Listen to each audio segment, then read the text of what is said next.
और सुनने वालों को अस्सलाम वालेकुम। मैं हूं सैयद शाहिद काज़मी और आज के इस वीडियो ब्लॉग में हम मियां नवाज शरीफ साहब की बिगड़ती हुई सेहत, ECL से उनका नाम निकाले जाना और इस मामले को मुतनाज़ा बनाने के हवाले से बहस करेंगे।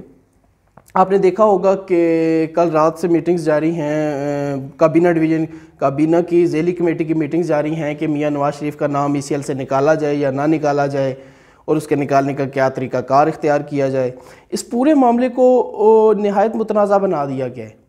हम अदालती मुज़मरात क्या हैं और ये तो अदालत के फ़ैसले के मुताबिक है या नहीं, मियां साहब का निकाला जाना नाम ECL से ठीक है या नहीं, इस तमाम बात से कता नज़र सबसे बुनियादी नुक्ता हमारी बहस का ये है कि इस पूरे मामले को हुकूमत ने इस तरह मुतनाज़ा बना दिया है कि ना चाहते हुए भी वो इसका फ़ायदा नून लीग और नवाज़ शरीफ को पहुंचा रही है।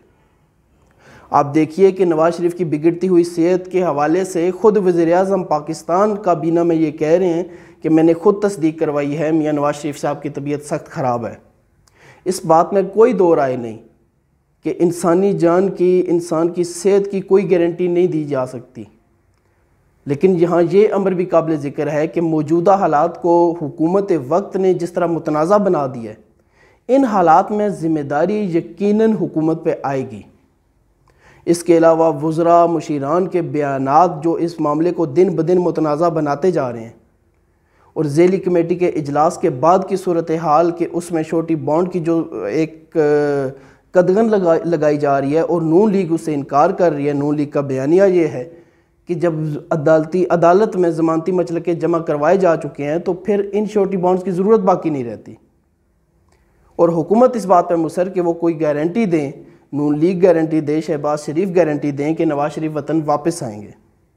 यहाँ एक बहुत अहम नुक्ता ये है कि अगर मियां नवाज़ शरीफ ने पाकिस्तान से वाकई जाना होता और उन्होंने पाकिस्तान वापस आने का इरादा ना होता तो वो अपनी बीमार बीवी को छोड़ के ऐसे वक्त में पाकिस्तान वापस क्यों आते जब उनका जेल जाना यकीनी था।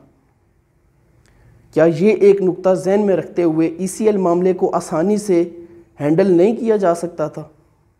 और जब अदालत ने उनको ज़मानत दे दी और वो अपनी सज़ा भी भुगत रहे हैं, तो क्या इन मामलात में अगर आप वाकई इंसानी हमदर्दी और तिब्बी बुनियादों पर कोई रहम करना चाहते हैं तो क्या बेहतर नहीं था कि इन तमाम मुतनाज़ा बयानात, मुतनाज़ा फ़ैसलों के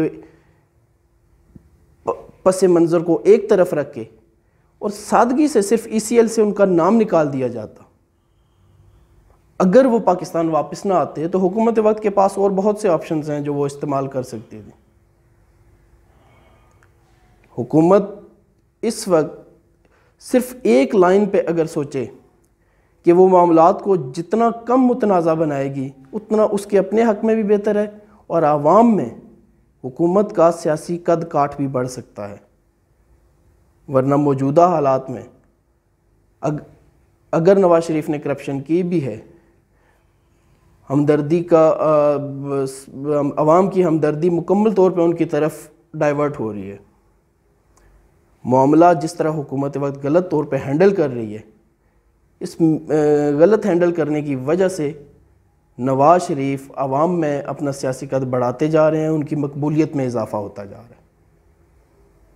उम्मीद है कि हुकूमत आज जो ज़ेली कमेटी का जो आज फ़ैसला आना है उस हवाले से कोई बेहतर लाया अमल तय करेगी और इस मामले को मज़ीद मुतनाज़ा होने से बचाएगी। आप सबका बहुत बहुत शुक्रिया। आपको अगर ये वीडियो, ये ब्लॉग पसंद आए, इस ब्लॉग को लाइक कीजिएगा, राय दीजिएगा, शेयर कीजिएगा और चैनल को सब्सक्राइब करना ना भूलिएगा। आप सबका बहुत बहुत शुक्रिया। अल्लाह हाफ़िज़।